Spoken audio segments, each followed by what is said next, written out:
Mobile कसा बसतो दुसरं चालू केलं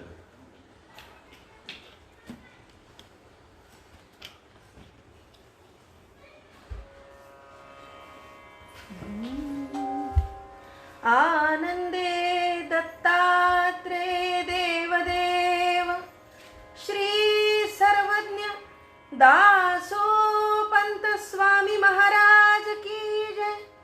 सब संतन की जय। सद्गुरु आनंद स्वामी महाराज की जय। दिगंबरं भस्म विलेपितांगं बोधात्मकं मुक्तिकरं प्रसन्नं निर्मानसं श्यामतनुं भजेऽहं दत्तात्रेयं ब्रह्मसमाधियुक्तम् इति ध्यानम्।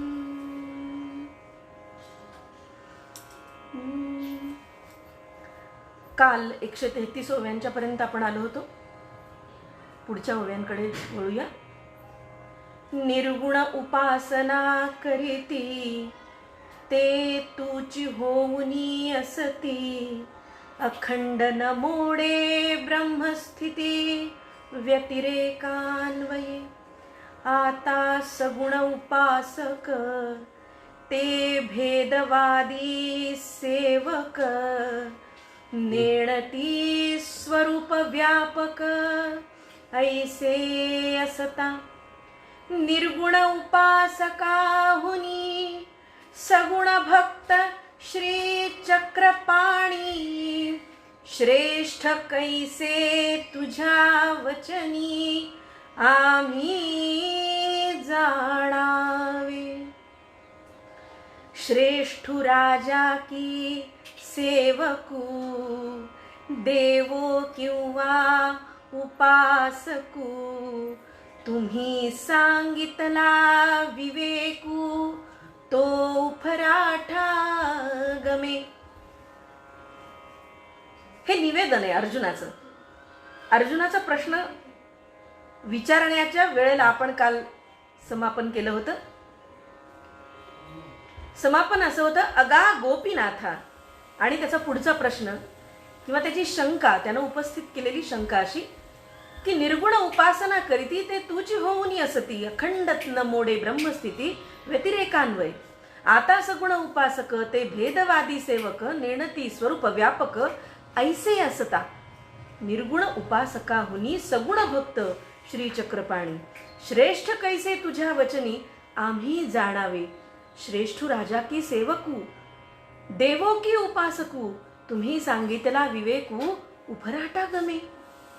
ही अर्जुनाची शंका आहे, ती त्यानं उपस्थित केली. तो म्हणतो, अगा गोपीनाथा, जे निर्गुण उपासना करतात ते जर तूच होऊन जातात, तुझं स्वरूप प्राप्त करतात, तुझ्या स्वरूपी मिसळून जातात, त्यांची ब्रह्मस्थिती अखंड राहते, ती मोडत नाही. देह व्यतिरेकाच्या अन्वये जर विचार केला तर ती स्थिती त्यांची मोडत नाही. मग आता मला सांग, सगुण उपासक हे भेदवादी तू म्हणतात, ते सेवक आहे असं म्हणतोस. नेणती स्वरूप व्यापक तुझ्या ठाई ते सगळं स्वरूप विश्वाला बघतात, प्रत्येक सगुणामध्ये ते पाहतात. जर ते सगुण आणि निर्गुण यांचा दोन्हींचा जर विचार केला तर हे चक्रपाणी मला सांग, जर देव तू होऊन जातोस आणि भक्त देव होऊन जातो तर मग मला सांग, राजा श्रेष्ठ की सेवक श्रेष्ठ आहे? देव श्रेष्ठ आहे की उपासक श्रेष्ठ आहे? आता तुम्ही जो मला मघाशी विवेक सांगितलात हे भगवंता, तो विवेक असा होता की समत्व भावाचा तो होता. मग देवानी भक्त होणं, भक्तानं देव होणं हे समत्व, की निर्गुणानी आत्मज्ञान जाणून सर्व निराकार सृष्टीत ब्रह्मस्वरूप प्राप्त करणं?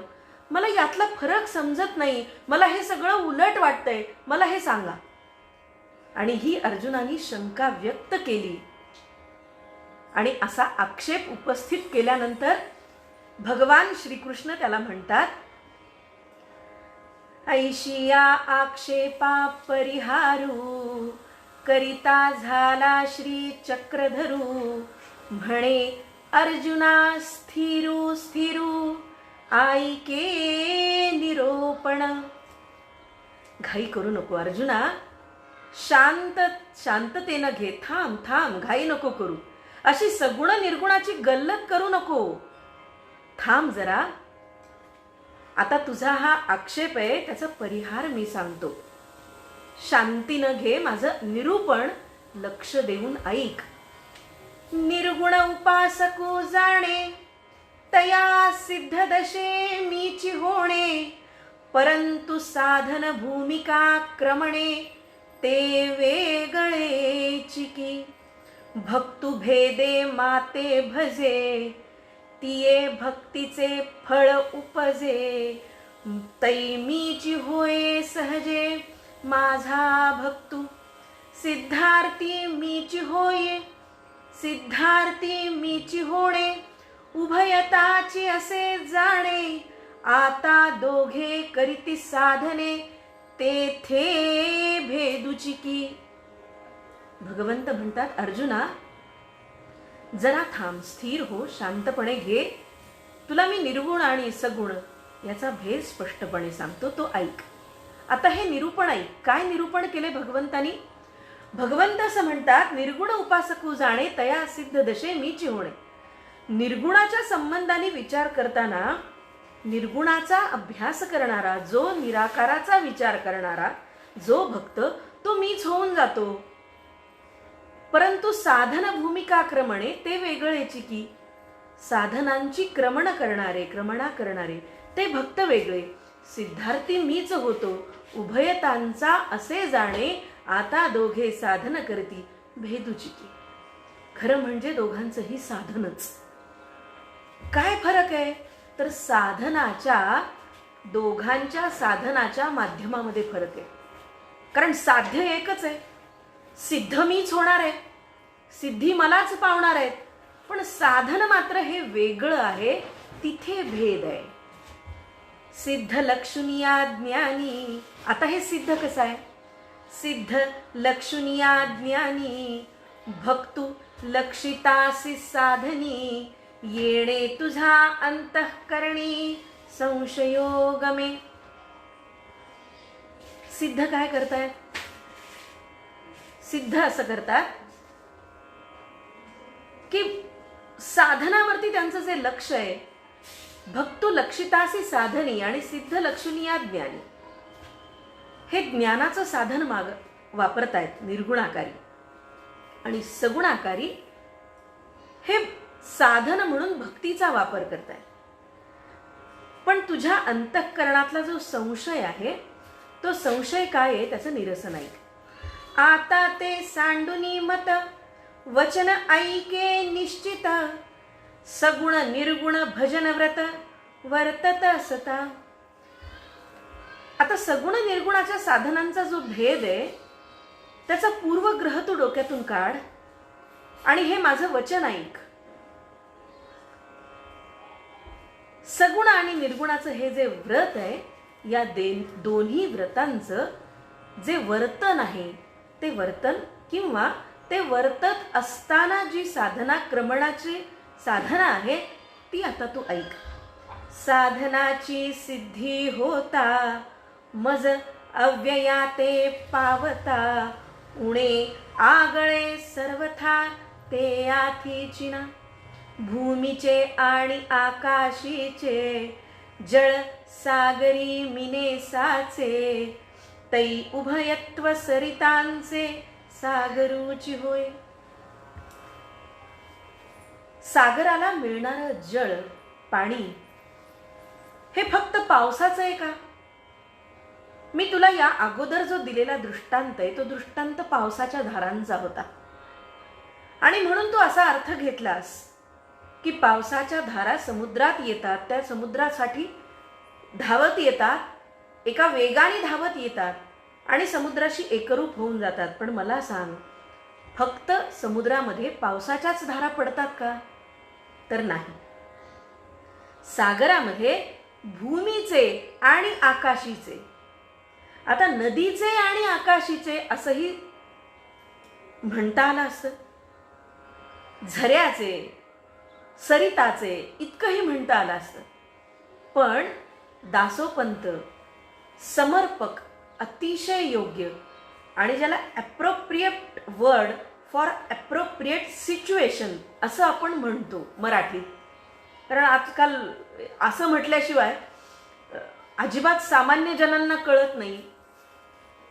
आणि म्हणून दासोपंतांची शब्द संयोजनाची जी संकल्पना आहे ना, ती संकल्पना अतिशय अभिनव आहे. जो ज्ञानी असतो असा ज्ञानी वर्ग जर रसिक श्रोता म्हणून समोर असेल तर भाषेची विशिष्ट पातळी वक्त्याची तयार होते. आणि म्हणून मला असं नेहमी वाटतं की वक्ता बोलतो तो श्रोत्याच्या, रसिकांच्या ज्ञानाच्या पातळीनुसार बोलतो. समोर असणारा जो वर्ग आहे हा वर्ग जर ज्ञानी आहे, एका विशिष्ट ज्ञानाच्या पातळीवरचा आहे, ज्ञान संपन्न आहे, त्याची बैठक तयार आहे, तर अशा श्रोत्यांसाठी वापरले गेलेले शब्द, अशा श्रोत्यांसाठी वापरण्यात येणारा भाषेचा प्रकार, शैली ही निश्चितच विलक्षण आहे, तिचा विचार करण्याजोगी आहे. आणि म्हणून दासोपंत असं म्हणतात, भूमीचे आणि आकाशीचे. भूमीवरचं जे जे म्हणून पाणी आहे, ज्या ज्या प्रकारचं पाणी, वाहतं पाणी जे समुद्राला जाऊन मिळतं, ते सर्व पाणी सागरामध्ये मिळतं. आणि आकाशातलंही पाणी सागरालाच जाऊन मिळतं. मग भूमीचे आणि आकाशीचे, जळ सागरी मिने साचे. आणि हे दोन्ही पाणी, हे दोन्हीतून वाहणारं पाणी हे सागरालाच येऊन मिळतं. आणि उभयत्व सरितांचे सागरुची होय. आणि दोन्ही ठिकाणून वाहणाऱ्या पाण्यांचा सागरच शेवटी होऊन जातो. तैसे भक्तू आणि ज्ञानी मिनल्या माझ्या स्थानी, सारिखेची धनुः पाणी ऐसे जाणावे. आणि तशा प्रकारे माझा सामान्य भक्त, किंवा आपण ज्याला आपल्या भाषेमध्ये कर्म साधना करणारा भक्त असं म्हणूया, आणि ज्ञानी भक्त असे मी जे दोन प्रकार तुला निर्गुण आणि सगुणाचे सांगतोय, त्या दोन्हींचंही समापन, शेवट हा माझ्यातच होतोय. ते समुद्रात जाऊन मिळाल्याप्रमाणे ते माझ्यातच एकरूप होतात. आणि म्हणून हे धनुः पाणी, भूमीचं आणि आकाशाचं जळ जसं समुद्रातच जाऊन मिळतं, त्याचप्रमाणे हे दोन्हीही भक्त मलाच येऊन मिळतात. तया साधन भूमिका क्रमिता, तया साधन भूमिका क्रमिता, कैची बापा व्यापकता, एकदेशित्व आणि पार्था भेदुवर्तेची. म्हणून हे पार्था, मला असं वाटतं की हा भक्त आणि हा ज्ञानी या दोघांच्या मध्ये ज्याप्रमाणे साधन भूमिका क्रमण्याचा फरक आहे, पण या दोन्हींची व्यापकता आणि दोन्हींचंही एकदेशित्व हे एकाच वेळी सिद्ध होणार आहे.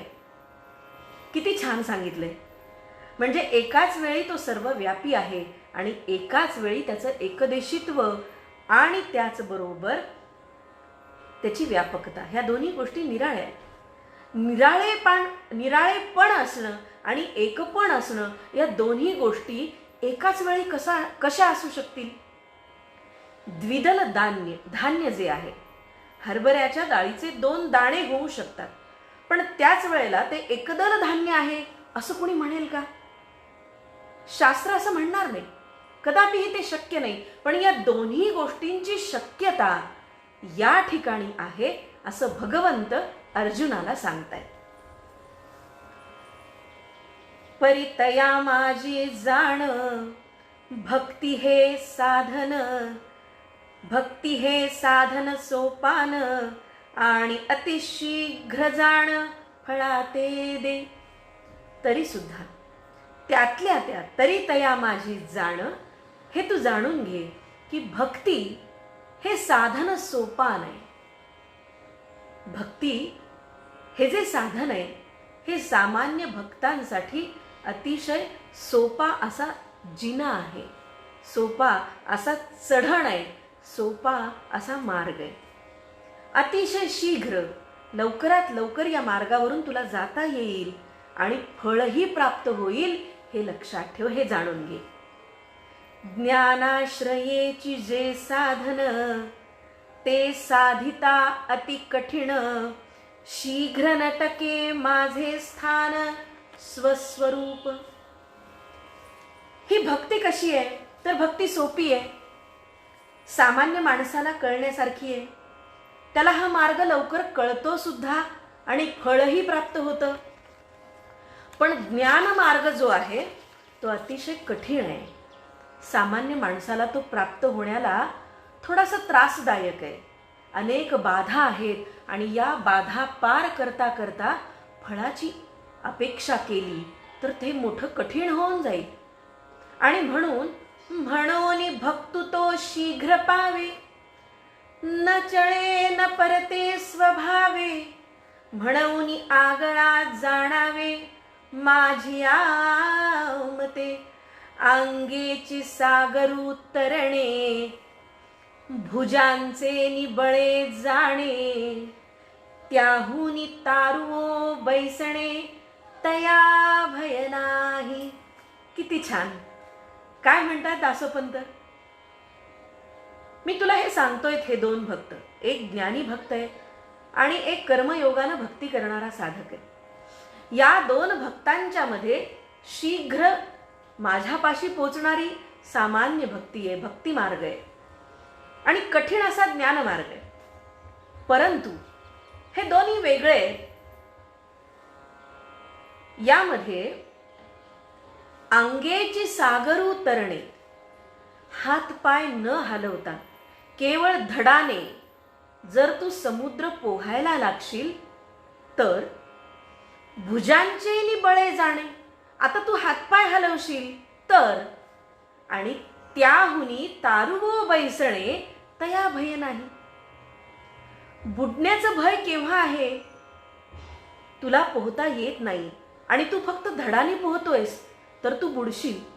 हातपाय हलवलेस तर काही काळ तुला पोहता येण्याची शक्यता आहे, तू वाचशील का, पण तू काही काळ आहे. परंतु तारुवो बैसणे, त्याहुनी तारुवो बैसणे तया भय नाही. जर जहाजावरती, तारूवरती, आणि अशा तारूवरती जर तू बसलास की जे कधीही बुडण्याची शक्यता नाही, अशा तारूवरून बसून समुद्र लंघून जाणे, उल्लंघणे जर तू केलंस तर अशा पोहण्याला बुडण्याचं भय नाही. अशा ऐल तीरावरून पैल तीरावर जाण्याच्या प्रवासामध्ये समुद्रामध्ये बुडण्याची कदापिही शक्यता नाही. आणि ही सूचक वृत्ती आहे दासोपंतांची. ते इथं सांगतात की ज्ञान मार्गानं जाणं म्हणजे केवळ धडानं समुद्र पोहणं आणि भक्ती मार्गानं जाणं म्हणजे तारूवरती बसून समुद्र पार करणं. इतकं सोपं. आणखी पुढचा दृष्टांत. डोळसा सवे चालता मार्गून भुलिजे गा सर्वथा, जै निज दृष्टी ते तत्वता दिसो नये. जर आंधळा माणूस आहे, ज्याला स्वतःला काहीही दिसत नाही, ज्याला तत्व कळत नाहीये आणि तो प्रपंचाच्या अंधारातून चालतोय, तर त्याला डोळसाच्या सोबत चालणं हे जास्त श्रेयस्कर आहे. आणि म्हणून डोळसा सवे चालता मार्गून भुलिजे गा सर्वथा. ज्यावेळी तू डोळसाच्या साह्यानं हा मार्ग क्रमण करशील या मार्गाचं, आणि त्याच वेळेला तुझा मार्ग कधीही सापडणार किंवा हरवणार नाही. तुला ते मार्ग सापडणं जास्त सोयीचं होईल. तू कधीही मार्ग भुलणार नाहीस. जै निज दृष्टी ते तत्वता. आणि म्हणून ज्याला दिसतच नाही त्यानं डोळसाचा आधार घेणं, त्याचा हात धरणं, त्याच्या मार्गानं चालणं हे जास्त योग्य आहे, जास्त श्रेयस्कर आहे, जास्त सोयीस्कर आहे. अंगेची बळ करणे आश्रयो दुजयाचा न करणे, ऐशा साधनी परतणे हे मुद्दलची असे. सहस्रा माझी एकाधा परपारू पावैल गा शुद्धा, येरा परती अबुद्धा ऐसे असता. ज्ञानमार्गानं जाणं हे सहस्रामाजी एखादा, हे हजारातून एखाद्याला जमेलही, जमणारच आहे, एखाद्याला नक्की जमेल. पण हे पार्था, हे सर्वसामान्यांना जमेल असं मात्र मुळीच नाही. आणि म्हणून हे साधन जर करायला जाशील तर या साधनाच्या वाटेवरून अर्ध्यातून परत येण्याची शक्यता जास्त आहे आणि पुन्हा मुद्दलाला येऊन राहशील, पुन्हा प्रपंचात बुडशील, पुन्हा प्रपंचामध्ये या समुद्रामध्ये विना तारू बुडण्याची शक्यता तुला जास्त आहे. आणि म्हणून मदाधारे जो योगू तोची मोक्ष पावे चांगू, तया ते नाही भंगू ऐसा निश्चयो. आणि म्हणून हे निश्चयानं मी तुला सांगतो की माझ्या आधाराने, माझ्या अधिष्ठानावर जो योग तू करशील तोच तुला मोक्षाला पावणार आहे, तोच तुला मोक्षाला प्राप्त करून देणार आहे आणि त्याच्यामध्ये कधीही भंग असणार नाही. म्हणून अभंग अशा प्रकारच्या मोक्षाची प्राप्ती जी मद आधारे, माझ्या आधारे तू करशील तोच योग निश्चयानं तुला मोक्ष प्राप्त करून देईल. हे ऐक. आता माझे अनाश्रये योग दुर्गमो कैसा आहे, ते तो मी सांगेन राहे अर्जुना स्थिरू. आता माझ्या अनाश्रयानं योग दुर्गम कसा आहे ते मी तुला सांगणार आहे. तू शांत चित्तानं, स्थिर मतीनं तू ऐक. क्लेशोधिकतरस्तेषाम् अव्यक्तासक्तचेतसाम् अव्यक्ता हि गतिर्दुःखं देहवद्भिर्वाप्यते. 12व्या अध्यायातला हा 5वा श्लोक भगवद्गीतेचा. आणि याच्या पृथक्करणातला पहिला पदावरती भाष्य करताना अव्यक्तासक्त चेतसाम असं शब्दपद दासोपंत घेतात आणि त्याच्यावरती पुढे भाष्य करतात. त्यांनी अगोदर अर्जुनाला सांगितलं की मी आता तुला काय सांगणार आहे की माझ्या अनाश्रयाने जो योग आहे, जो दुर्गम कसा आहे, तो अशक्य कसा आहे, हे तू आता ऐक. ते शांत चित्ताने तू ऐक. जया साधकाचे चित्त केवळ अव्यक्ती आसक्त, मिथ्या मानुनी व्यक्त साधनी प्रवर्तले. ज्या साधकाचं चित्त माझ्या अव्यक्तावरती आसक्त आहे, म्हणजे निर्गुणावरती आसक्त आहे, माझ्या निराकार निर्गुणावर जो प्रेम करतोय किंवा ज्या मार्गाने तो माझी प्राप्ती करून घेऊ इच्छितो तो मार्ग निर्गुणाचा आहे. निराकाराचं पूजन, निराकाराचं भजन जो करतोय तो काय करतो तर मिथ्या मानुनी व्यक्त. सृष्टीतलं जे जे व्यक्त आहे ते सारं खोटं आहे अशी ज्याची धारणा आहे तो ज्ञानी साधनी प्रवर्तले. साकार दृश्य मायामय भानवर्ते असत सर्वज्ञेय, ब्रह्मादिजे देवतात्रय ते गुणमायेचे. हे जे काही साकार आहे, सृष्टीमधलं दृश्य आहे, सृष्टी त्याचं जे आजूबाजूला दिसणारं तो व्यक्तीकरण आहे, प्रकटीकरण आहे, हे असत आहे, मायामय आहे, हे खोटं आहे असं ज्ञान ज्याला होतं, निर्गुणाचा तो उपासक.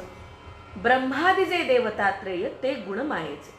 हे मायामय आहे, या मायेचे 3 गुण कोणते तर त्यांनी ब्रह्मादिजे देवतात्रय, उत्पत्ती स्थिती आणि लय, रज तम आणि सत्व, या 3 गुणांची ही जी माया आहे ते गुण मायेचे. साकार सर्व समान निराकारी मिथ्या भान, तेथे देवपण भक्तपण हे वृथा बोलणे. साकार सर्व समान, हे जे जे काही प्रकटीकरण झालेलं आहे, जे व्यक्तीकरण झालेलं आहे, जे दिसतंय ते जर सगळं समान आहे, सारखंच आहे. निराकारी मिथ्यामान, तेथे देवपण भक्तपण ते वृथा बोलणे. आणि अशा ठिकाणी देवाचं देवपण आणि भक्ताचं भक्तपण हे निराळं नाहीच.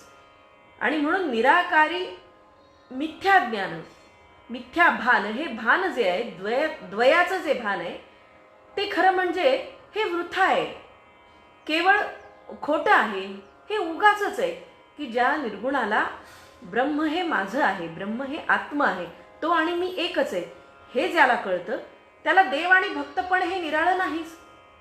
निराकारा आत्मयासी देव भक्तपणे कायसी कर्मे करावी साधनासी हेही न मने. आणि मग अशा निर्गुणाच्या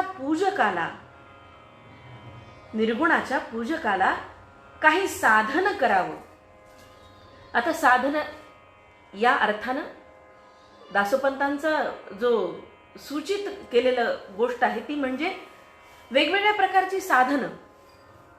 साधा भक्त भजन करतो, नामस्मरण करतो, म्हणजे आपण ज्याला नवविधा भक्ती म्हणूया. या नवविधा श्रवणम कीर्तनम विष्णू स्मरणम पादसेवनम या ज्या भक्ती आहेत, ज्याला आपण कर्मसाधन असंही म्हणूया. आणि या कर्मसाधनांच्या मध्ये ज्याची गोडी नाही, ज्याला इंटरेस्ट नाही याच्यामध्ये, तो काय म्हणतो की ही जी कर्म आहेत ती देव आणि भक्त ही जर दोन वेगळे नाहीत, तर मग ह्या सगळ्या कर्माला, या कर्म उपासनेला काय अर्थ आहे, हे मी मानत नाही, हेही न म्हणे.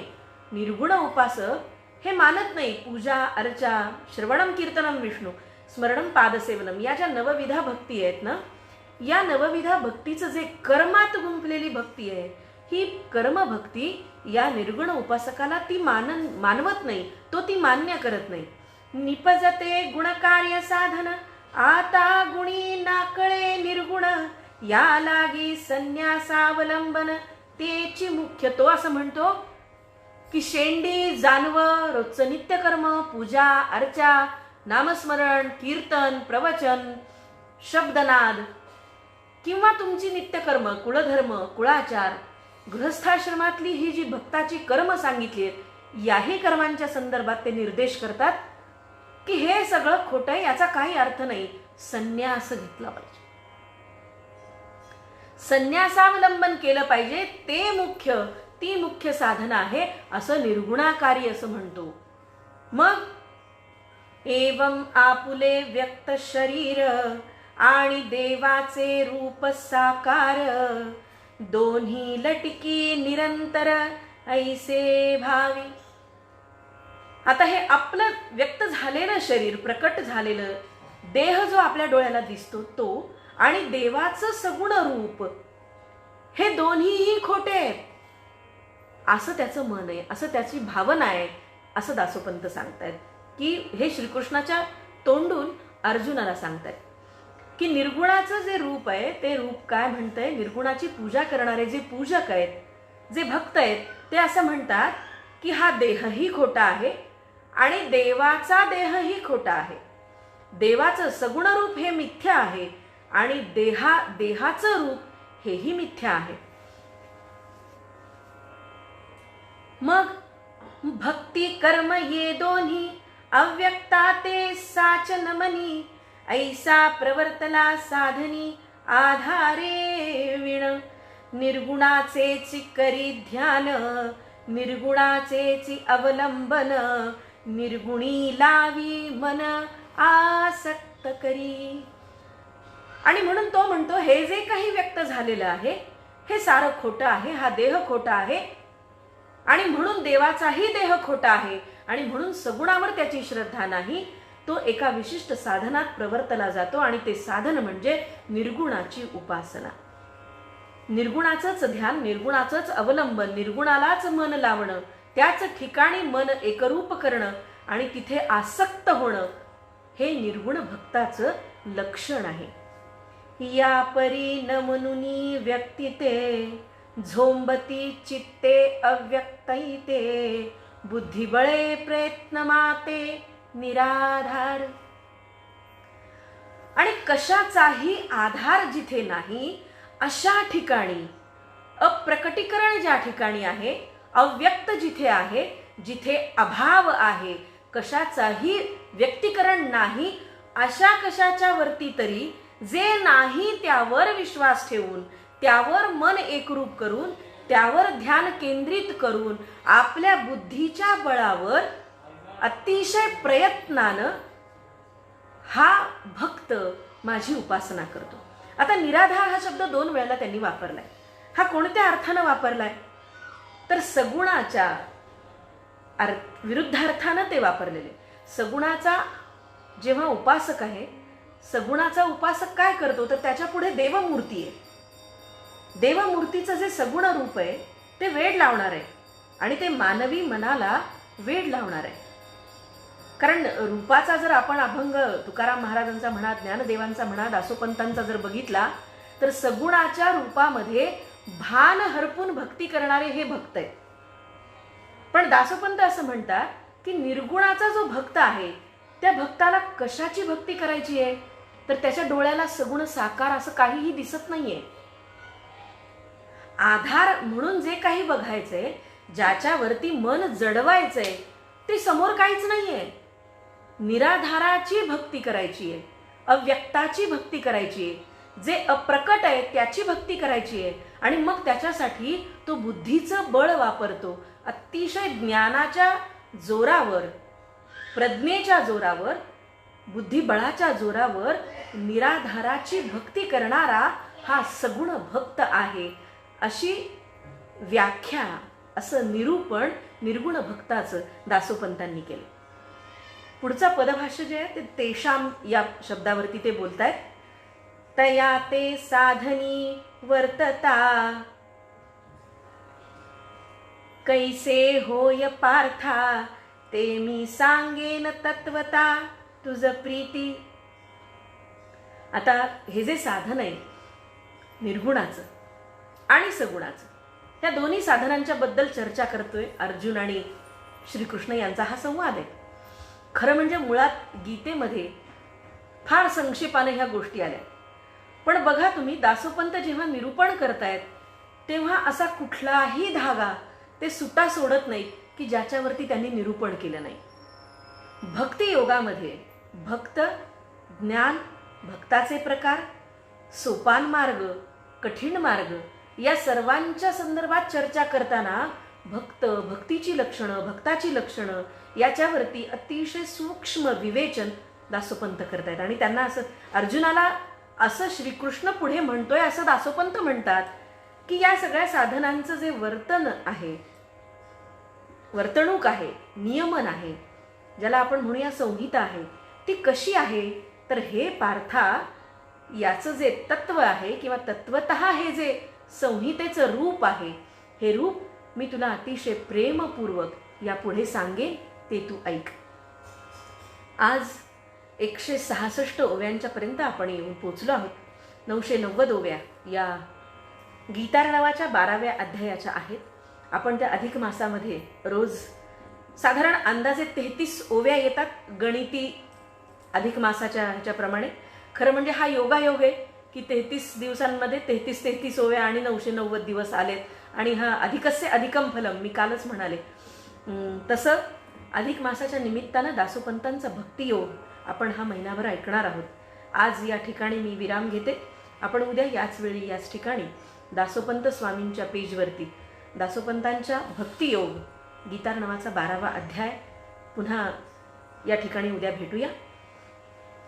आनंदे दत्तात्रेय देवदेव श्री सर्वज्ञ दासोपंत स्वामी महाराज की जय. सब संतन की जय. सद्गुरु आनंद स्वामी महाराज की जय. आर्य सनातन वैदिक हिंदू धर्म की जय. भारत माता की जय. धन्यवाद.